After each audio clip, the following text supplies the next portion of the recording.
In March of 1983, a man walked into a busy terminal at the Baton Rouge airport, picked up a payphone to call his best friend, and told him to listen closely. He dropped the receiver, pulled a revolver from his pocket, and fired a single shot point blank into the head of the man walking past him. The shooter was Gary Plauché, and the man he killed was Jeffrey Doucette, the karate instructor who had kidnapped and abused Plauché's 10-year-old son. Legally speaking, the facts were straightforward. Plauché had committed premeditated, first-degree murder on live television, directly in front of local news crews. By the strict letter of the law, he was facing a mandatory life sentence. But the law does not operate in a vacuum. Because the assassination was broadcast to the entire country, millions of parents instantly understood his blinding rage. The massive wave of public support forced the legal system's hand. Plauché received a highly sympathetic plea bargain, resulting in a suspended sentence, probation, and 0 actual prison time. This diagram highlights a fascinating glitch in human society.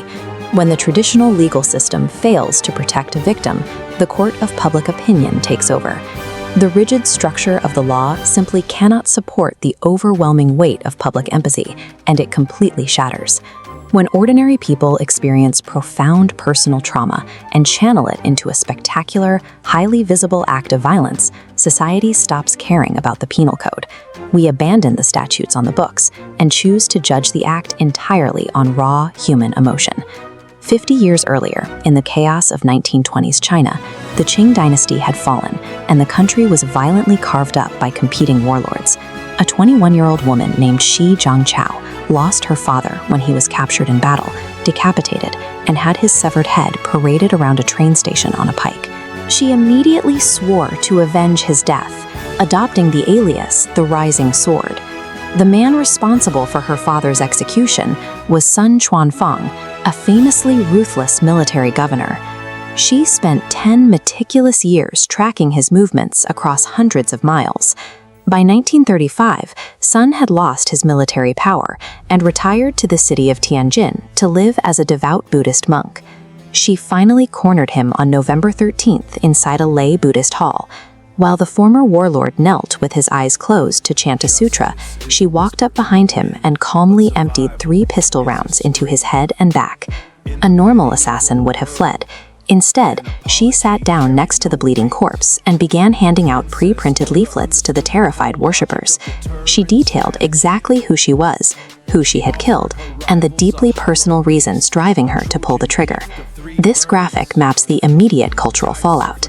By distributing those leaflets, she split the national media into 2 fierce camps.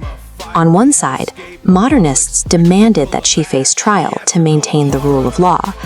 On the other, traditionalists viewed her violent retaliation as the ultimate expression of Confucian filial piety, a sacred cultural duty to avenge one's parents at any cost. Her trial became the most closely watched event of the year.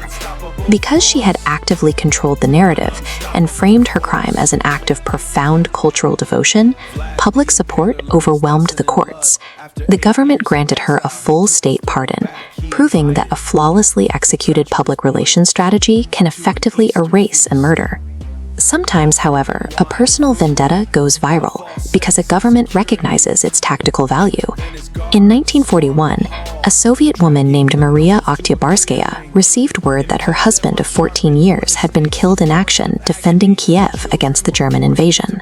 Instead of grieving quietly, she sold every possession she owned and donated the entire sum to the Red Army.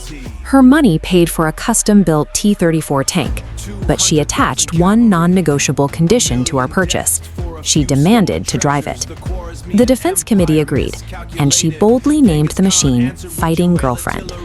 Her mail crew wrote it off as a ridiculous publicity stunt. Mariya proved them wrong by driving her 30-ton weapon straight into German lines, crushing machine gun nests and blowing apart enemy artillery positions. During one engagement, she even abandoned the safety of the hull to manually repair a blown tank tread under heavy enemy fire. From a strict military perspective, an untrained civilian commandeering a tank to settle a personal score is a massive liability. The Soviet state, however, saw an incredible opportunity. They rewarded her reckless aggression with immediate promotions, and after she was mortally wounded repairing her tracks in battle, they posthumously named her a hero of the Soviet Union. When an individual's spectacular, violent rage aligns perfectly with the survival goals of a nation at war, the state won't arrest them for vigilantism. They will enthusiastically co-opt the violence, hand them a medal, and turn their personal grief into a national weapon. But public acts of retribution don't always result in pardons or medals. In the 1850s, the United States was tearing itself apart over the institution of slavery. John Brown, raised as a strict Calvinist abolitionist, decided that peaceful debate was a failure.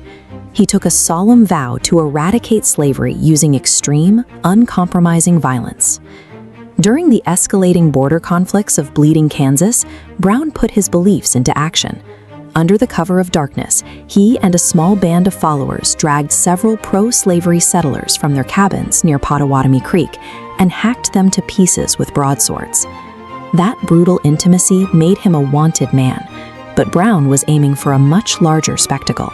In 1859, he executed a raid on the Federal Armory at Harper's Ferry, Virginia.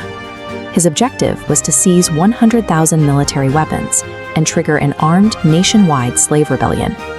The massive uprising never materialized. U.S. Marines, commanded by Robert E. Lee, quickly surrounded the armory and captured Brown. Sentenced to hang for treason, he handed a final, prophetic note to his jailer, warning that the crimes of the nation would never be purged away but with blood. Tactically, the raid was a complete failure, and it cost Brown his life. But as a viral spectacle, it was horrifyingly effective.